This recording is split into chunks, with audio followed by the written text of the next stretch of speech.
করুণাময়ী bus stand, যে bus stand থেকে দূর দূরান্তের দূরপাল্লার বাস থেকে শুরু করে বিভিন্ন প্রান্তে যায় বাস, সেখান থেকে সুখেন্দু আরো বিস্তারিত তুলে ধরেছেন কি অবস্থা করুণাময়ী বাস স্ট্যান্ডের। দেখুন,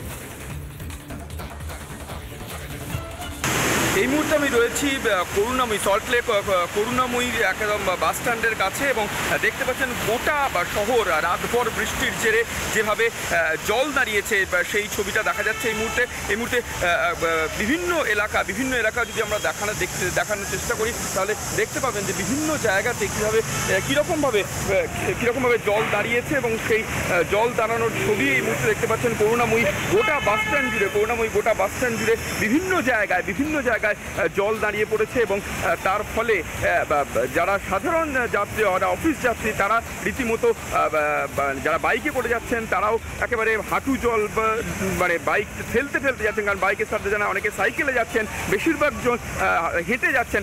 বাস চলাচলও সেইভাবে এই এলাকায় আজকে করছে না, সেই ছবিটাও দেখা যাচ্ছে। ফলে সব মিলিয়ে বলা যেতে পারে যে বানভাসী কলকাতা এবং তার ফলে সকাল থেকেই যারা অফিস যাত্রী রয়েছেন, যারা আইটি সেক্টর বা সল্টলেকে যাবেন তাদের কিন্তু রীতিমতো কঠিন সমস্যার মুখে পড়তে, কারণ বাস নেই, যাত্রী বা অটো চলছে না সেভাবে। ফলে যারা অফিস যাওয়ার চেষ্টা করছেন তারা করুণাময়ীতে এসে মেট্রো করে এলেও তারা কিন্তু করুণাময়ী থেকে ফার্দার সল্টলেকের বিভিন্ন জায়গা বা সল্টলেক সেক্টর পায় সেই সমস্ত জায়গাতে তারা কিন্তু পৌঁছতে পারছে না গন্তব্যে।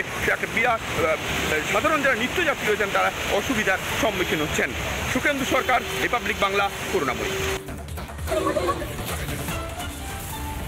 দমদম, সল্টলেক, হাওড়া বিভিন্ন প্রান্তের ছবি আপনারা দেখছেন।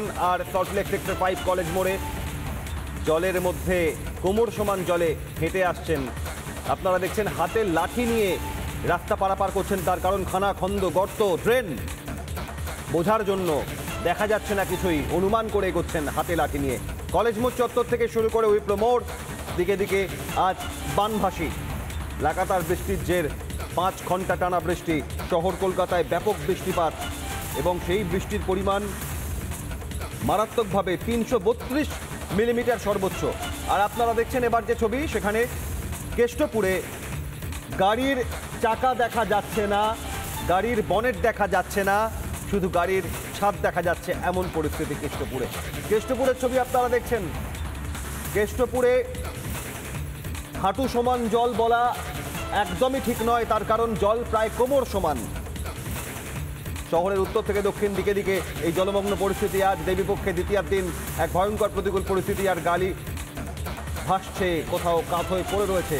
উইপ্রো মোড়ের ছবি আপনারা দেখছেন, দিকে এটা টেকনোপলিস মোড়, উইপ্রো মোড়, কলেজ মোড়, বিভিন্ন মোড়ে আজ এক বিপর্যস্ত পরিস্থিতি। যখন মানুষ বেরিয়ে পড়েছেন ভোরে, তখন থেকেই লাগাতার প্রতিকূল পরিস্থিতির মধ্যে পড়েছেন। নানা ধরনের কন্টেন্ট দেখার জন্য লাইক করুন, শেয়ার করুন আমাদের ফেসবুক পেজ, সাবস্ক্রাইব করুন আমাদের ইউটিউব চ্যানেল। পাশাপাশি অন্যান্য ব্রেকিং নিউজের জন্য অবশ্যই চোখ রাখুন রিপাবলিক বাংলায়।